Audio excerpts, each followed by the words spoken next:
تو نورانیت غالب ہوتی ہے، پھر بشریت غالب نہیں ہوتی. اور جب ہمیں کچھ دینا ہوتا تو پھر بشریت غالب ہوتی، پھر نورانیت نہیں. معراج کی رات رب سے لینے جا رہے تھے تو نورانیت غالب تھی، وہاں خون نکلا کوئی نہیں. اور جب میدان احد میں تھے، امت کو شہادت کا جذبہ دے رہے تھے، وہاں خون نکل آیا، چونکہ بشریت غالب تھی.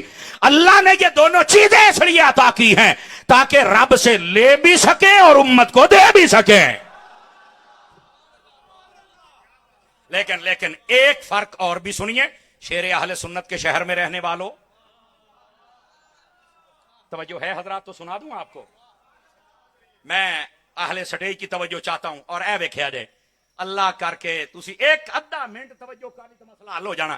مفتی احمد یار کہتے ہیں صرف یہ وجہ نہیں ہے، ادھر صرف یہ وجہ نہیں ہے کہ دو جہتیں عطا کر دی بھی، جب اللہ سے کچھ لینا ہے تو نور غالب ہے اور جب ہمیں کچھ دینا ہے تو بشریت غالب ہے.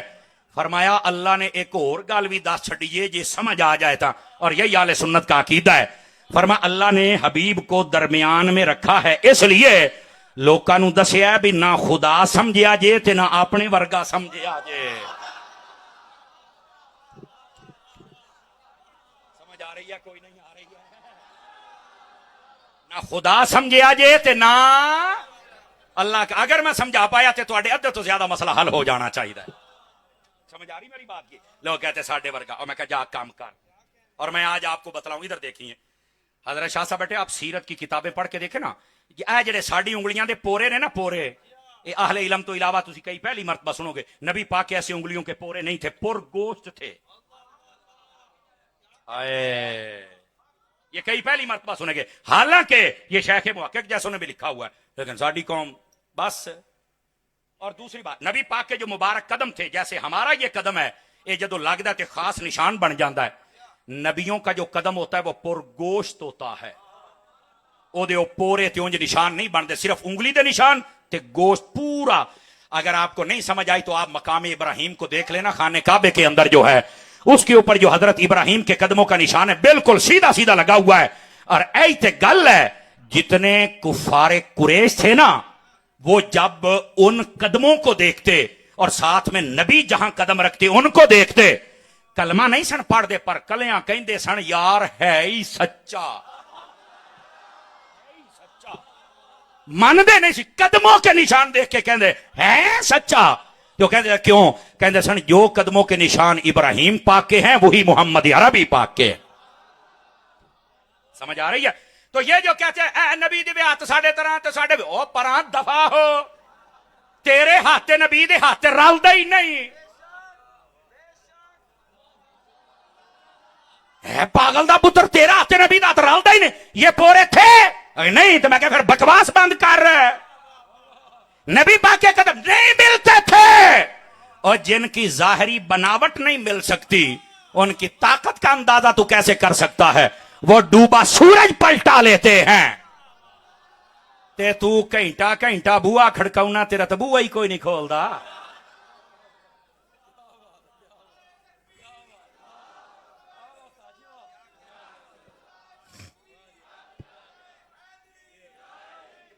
بیٹھ جا بھی، بیٹھ جا، پالیا بیٹھ جا، بیٹھ جائیے. آپ ذرا اس بات کو سمجھیں گے آپ حضرات؟ ہاں یہ پا دیو، ملنگ نو پا دیو، کوئی ایسی گل نہیں. اگے آ جا یار، تو یہ شارٹ آ ساڈے گل چ پاؤن لگا تو اپنے چ پا لا. ہاں بولو ذرا سبحان اللہ پیار دے نال. ادھر دیکھیں میرے بھائی، ادھر بیٹھو میرے بچے، ذرا بات کو سمجھیے گا. اور میں بات کو اختتام کی طرف لے کے آ رہا ہوں تاکہ بات جو تھی مقصد کی سمجھ آ گئی. گرمی بھی شدید ہے تے گھنٹہ بھی پورا ہو گیا ہے. نہیں تینوں ہے ہی کوئی نہیں، تو آ کے کرنا ہی تینوں لگے پتا. اللہ دے بندے ہو ویچی، بس کر. میرا میٹر جلے شارٹ ہویا نا تو پھر ویکھی یار جہان دے کملے اگے سامنے بٹھاؤندے ہو. بولیے یار سبحان اللہ ذرا پیار کے ساتھ. ساڈے مسلکاں نو ایک کملے تے ملانگ لے کے کھا گئے، یقین اللہ تے کرو، مذاق تو علاوہ. ادھر دیکھیں میری طرف، میں آپ کو بات سمجھا رہا ہوں. حضرت عثمان غنی رضی اللہ تعالی عنہ، آپ کا جو کمال اور مقام اور مرتبہ ہے، اس بات کو کون سمجھے گا؟ نبی پاک صلی اللہ علیہ وآلہ وسلم آپ نے ایک ایک بات ارشاد فرمائی حضرت عثمان غنی کے. یہاں تک آپ نے فرمایا اے عثمان، ایک وقت آئے گا اللہ تمہیں خلافت کی قمیض پہنائے گا، منافق چھیننا چاہیں گے پر نہ اتارنا. پتا چلیا پہلیاں دی خلافت ٹھیک ہے تائیں تے عثمان تائیں گال پہنچی ہے. اور پھر میرے نبی کو یہ بھی پتا تھا کہ قمیض چھیننے کی کوشش کی جائے گی پر عثمان کبھی اتارنی. اور حضرت عثمان غنی نے پھر ویسا ہی کیا. حضرت عثمان غنی رضی اللہ تعالیٰ عنہ آپ کی شہادت کا سبب پتا کیا بنا؟ یہ بھی حدیث سن لیجئے تاکہ مسئلہ حل ہو جائے.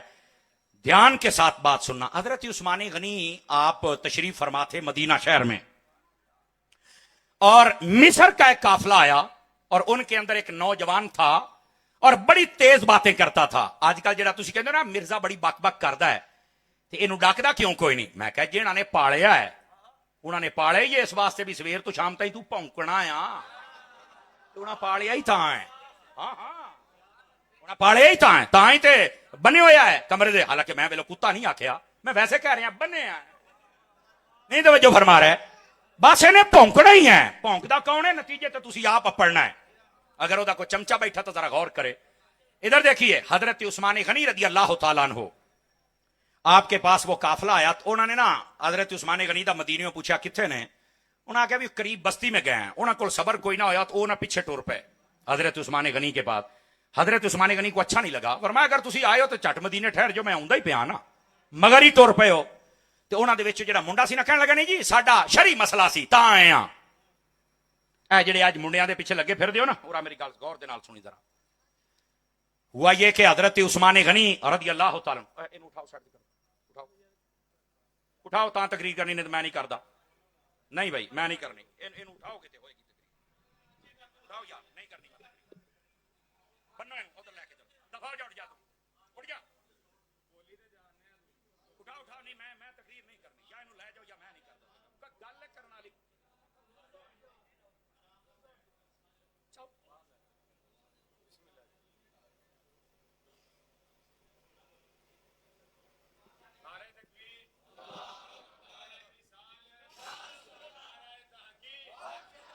کو تمیز ہوں ہے یار, کو تمیز ہوں ہے.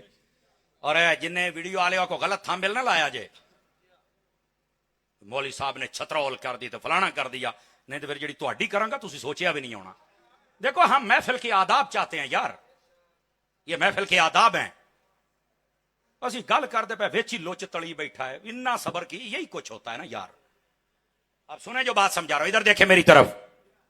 نبی پاک صلی اللہ علیہ وسلم کے غلاموں, اب وہ مصر کا قافلہ گیا حضرت عثمان غنی کے پاس, تو آپ کو پسند نہیں آیا. یار مدینے ٹھہر جاندے میں آ ہی جانا. وہ کہتے نہیں جی اسی شرعی مسئلہ پوچھنا سی ایک. اچھا آپ نے فرمایا بتائیے کیا مسئلہ ہے؟ انہوں نے نا قرآن دی ایک آیت پڑھی. آج تجھے کہتے مرزا آیت پڑھتا ہے حدیث پڑھتا ہے تو بات تو سننی چاہیے نا.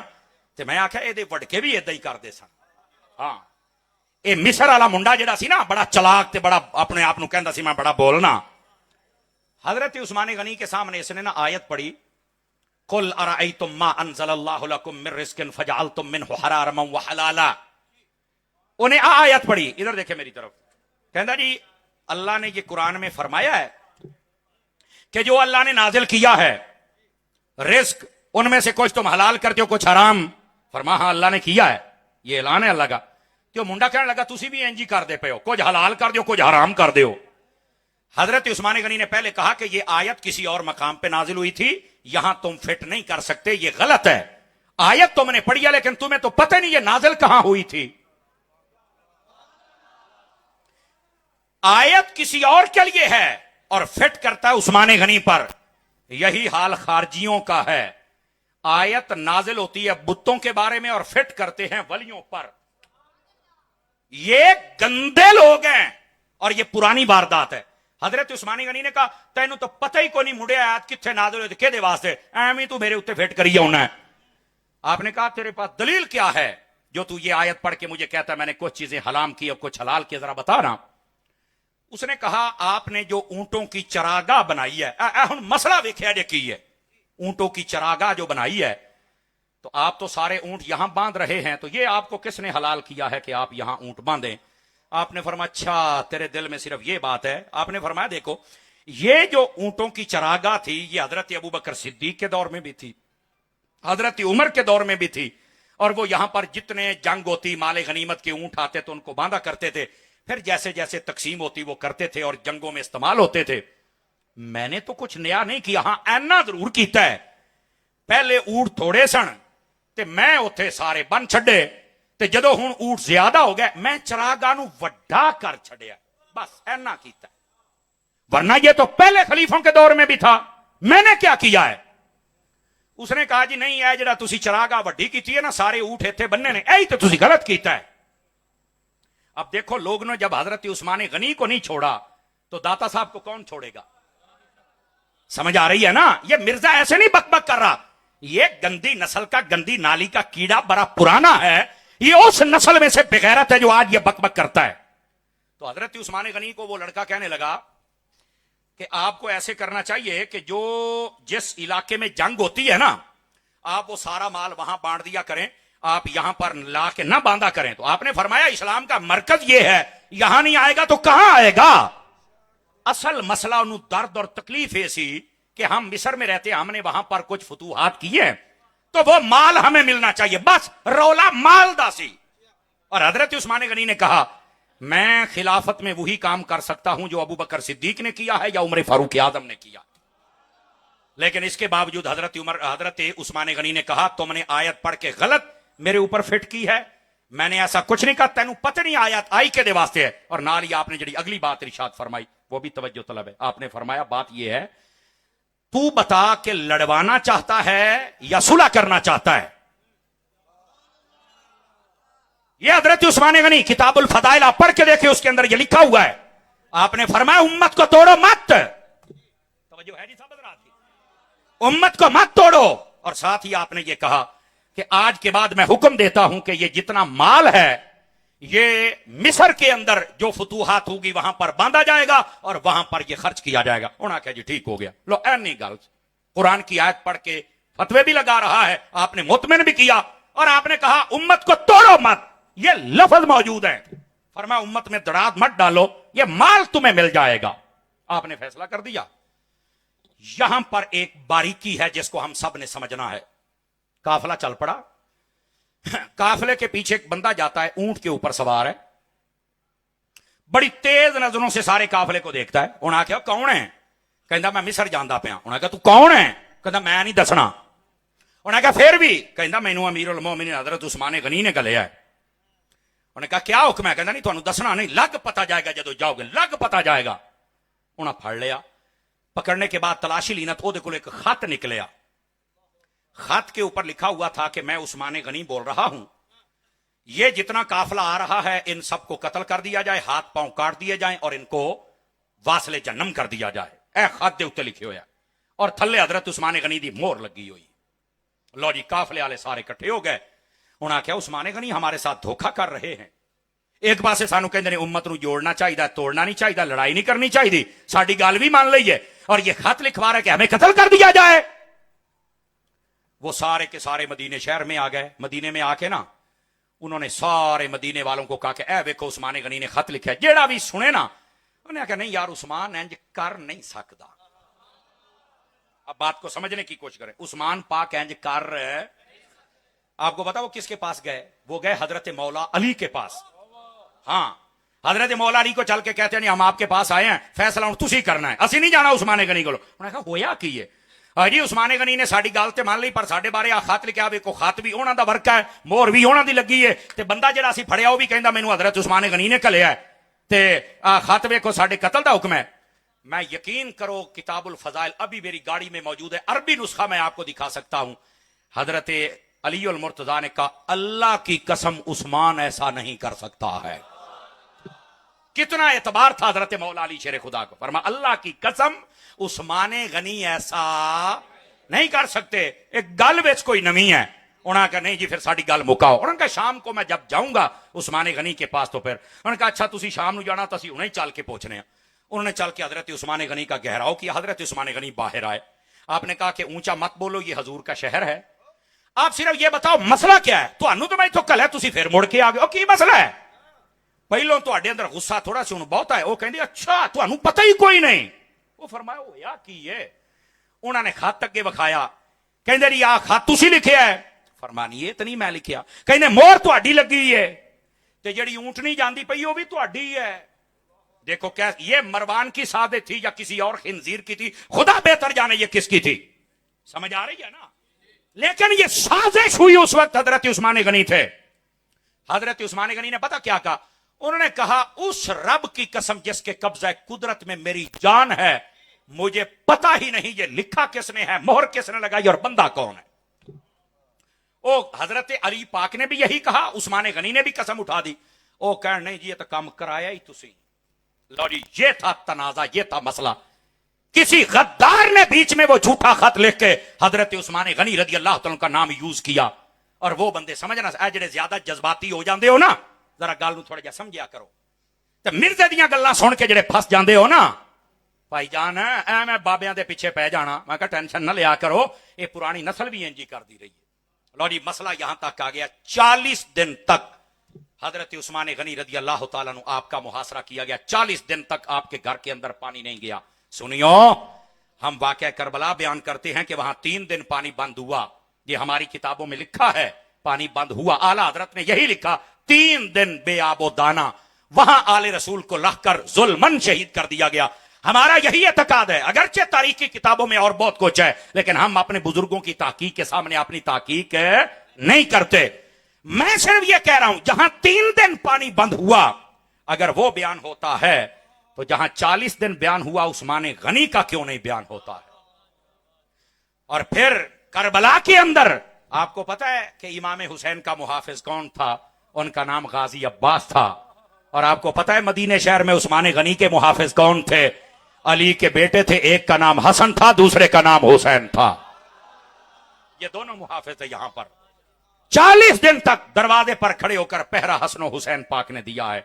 اور حضرت عثمان غنی روزانہ پتا کیا کہتے تھے؟ دیکھے میری طرف، آپ نا مکان کی چھت کے اوپر کھڑے ہوتے ہیں، لوگوں کیا تم میں سے کوئی بندہ گواہی دیتا ہے کہ ہم ایک مرتبہ پہاڑ کے اوپر تھی اور پہاڑ ہلنے لگ پڑا اور نبی پاک نے فرمایا تھا پہاڑ ہلنا بند کر دے، تیرے اوپر ایک نبی ہے، ایک صدیق ہے اور 2 شہید ہے. تو بندے کہتے ہاں اسی سنیا ہے. تو حضرت عثمان غنی کہتے تھے کیا تم گواہی دیتے ہو کہ وہ شہید میں تھا؟ تو وہ کہتے ہاں بالکل. پھر آپ کہتے او لوگوں کیا تمہیں پتا ہے کہ نبی پاک نے فرمایا تھا جو تبوک کے لشکر کو تیار کرے گا اس کے لیے جنت ہے؟ لوگ کہتے ہاں ہم نے سنا ہے. تو آپ فرماتے تھے پھر یار غور کرو وہ میں ہی ہوں نا. پھر حضرت عثمان غنی تاکہ ان لوگوں کو کسی طرح سمجھ آ جائے کہ میں عثمان کون ہوں، میرا مقام کیا ہے. آپ خود کہتے کیا لوگوں تمہیں پتا ہے کہ نبی پاک نے فرمایا تھا جو روما کا کنواں خریدے گا اس کے لیے جنت ہے؟ تو لوگ کہتے جی ہم نے سنا ہے. تو کہا پھر یہ بھی بتاؤ کہ کنواں خریدا بھی میں نے ہے. پھر حضرت عثمان غنی کہا کرتے تھے اے لوگوں کیا تم اس بات کی گواہی نہیں دیتے کہ جب مسجد کی جگہ تھوڑی تھی اور نبی پاک نے فرمایا جو خرید کے کھلا کرے گا اللہ جنت میں گھر بنائے گا؟ کہا بالکل. تو فرمایا پھر گواہی دیتے ہو کہ جگہ میں نے خریدی تھی؟ توجہ ہے حضرات کے کوئی؟ یہ حضرت عثمان غنی روزانہ آ کے لوگوں کو بتاتے ہوئے مجھے پہچانو. اور ایک دن تو آپ نے ایسی بات کہی بڑے کمال کی، آپ فرمانے لگے اے لوگو کیا تم میں کوئی ایسے بندے ہیں جو یہ گواہی دیں کہ جب میں حدیبیہ کے مقام پر نبی پاک کے پاس نہیں تھا اور نبی پاک علیہ السلام اس وقت بیعت کر رہے تھے اور میں کافروں کے پاس تھا اور خبر مشہور ہو گئی کہ عثمان غنی کو شہید کر دیا گیا، تو نبی پاک نے کہا تھا یہ میرا ہاتھ ہے، یہ عثمان کا ہاتھ ہے؟ کیا لوگوں تم گواہی دیتے ہو کہ نبی نے اپنا ہاتھ میرا ہاتھ کہا ہے؟ کہا بالکل. تو فرمایا پھر سمجھ جاؤ وہ عثمان میں ہوں. یہ حضرت عثمان غنی کہا، لیکن ان بلوائیوں کو سمجھ نہیں آ رہی تھی، ان گستاخوں کو سمجھ. یعنی مطلب ادھر دیکھو مرزے کا بھی آج کل یہی پرابلم ہے، جتنے اعتراض کرتے ہیں ہمارے علماء جواب دیتے کہ نا میں نہیں مننا. میں کہا تیرے ابے نے بھی نہیں سی منیا، اور گندی نسل دیا. یہ میرا حق بنتا ہے میں بتاؤں. ایڈے انٹرنیشنل بغیرت بھی بندے نو نہیں ہونا چاہیے. حضرت عثمان غنی کی جب وضاحت کوئی نہیں سنتا تو ہماری کون سنے گا؟ لیکن یاد رکھو اگر ان پر آج تک لعنت ہو رہی ہے تو مرزیا لعنت نال شکل تو اپنی بھی دیکھ لے. پھر یہ وہ بغیرت بندہ ہے جو کسی کی بات ماننے کے لیے تیار نہیں. وہ خنزیر نسل کا ہے. یہ انجینئر نہیں، یہ خنزینئر ہے. نیا جملہ لے لو، یہ انجینئر نہیں، یہ کون ہے؟ یہ خنزینئر ہے. اور یہ اسی گندی نسل کا بندہ ہے. حضرت عثمان غنی بتا کے تھک گئے لیکن وہ مانے ہی نہیں. ہمارے علماء بھی بتا کے تھک گئے پر اس گندی نسل دا منیا نہیں. میں کہا پیوتے گیا بغیرتا بولتے صحیح نا یار. ہاں یہ میں بات کرتا ہوں, کسی کو تکلیف ہو تو میرے نال گل کر لے. ایڈا مرزے نو پیو نہ بنایا کرو, اسی تو وڈا مرزا نہیں سی چلن دیتا, یہ تو شے ہی کوئی نہیں ہے. اس واسطے اس کا تعاقب تو ہم کریں گے جیسے کرنے کا حق ہوگا. لیکن بات سمجھیے جو میں کہہ رہا ہوں. حضرت عثمان غنی نے پھر ایک دن کہا, ادھر دیکھو میری طرف, کاش کہ میں بات سمجھا پاؤں. حضرت عثمان غنی کہنے لگے, اوے میرے گھر میں پانی نہیں ہے, پانی تم نے بند کیا ہے, کیا تمہیں نہیں پتا کہ یہ پانی کا کنواں میں نے خریدا تھا جس سے سارے پی رہے ہو؟ اب سمجھ آ رہی ہے آپ حضرات کو؟ میرے بھائی عثمان غنی نے یہاں تک بتلایا, لیکن وہ نہیں مانے. اگلی بات, ابھی بات نہیں نہ ختم ہوئی بھائی جان, گل نو سرے بھی تلانا ہے. حضرت عثمان غنی رضی اللہ تعالیٰ نو آپ کو نا نبی پاک نے خواب میں دیدار کروایا. اچھا یہ دونوں روایتیں ہیں, خواب میں بھی اور ظاہری طور پر بھی دیدار کروایا. اور پتا کیا کہا, خواب میں جب آئے تو یہ کہا, عثمان کل روزہ رکھ لینا, افطاری جنت میں ہمارے ساتھ ہو جائے گا. اور سنو, میں ذمہ داری سے کہہ رہا ہوں, یہ بھی دکھانے کے لیے تیار ہوں, اور ابھی کتاب لا کے دکھاؤں گا آپ کو. اور جو اگلی بات سنا رہا ہوں یہ بھی ابھی دکھانے کے لیے تیار ہوں, کتاب الفضائل میں یہ روایت بھی موجود ہے. نبی پاک نے نا ایک روشن دان تھا عثمان غنی کے کمرے میں, نبی پاک نے وہاں سے زیارت کروائی. فرمایا عثمان ہے یہ پانی نہیں دندے, کیا حضور نہیں دندے پہ؟ نبی پاک نے ایک ڈول پیش کیا, پتہ نہیں ان کے نو سمجھ آوے بھی میرا نبی دندا ہے یا نہیں دندا ہے. میرے نبی نے ڈول دیا, فرمایا یہ پانی پی کے اپنی پیاس بجھاؤ. اور جڑا اگلا جملہ وہ اس روایت میں ہے, فرمایا اے عثمان اگر تم چاہو تو میں تمہاری مدد کروں, تیرے دشمن یہیں ختم ہو جائیں, اور اگر تم چاہو تو تو ہم سے ملاقات کر لے کر جنت میں آ جا. تو حضرت عثمان غنی کہتے ہیں پھر میں نے دشمنوں کو مارنے کا وعدہ نہیں لیا, میں کہا یا رسول اللہ بات سنو, میں تواڈے نال افطاری جنت دے وچ کرنی ہے. سمجھ آئیے کوئی نہیں آئی آپ حضرات کو؟ یہ ہے میرے نبی. میرے نبی کو پتا ہے جو ہو چکا ہے جو ہوگا حضور تیری عطا سے خدایا حضور. میرے نبی کو سارا پتا ہے, آئے ساری داستان. لیکن بات یہ ہے لوگوں, سازشوں سے بچا کرو.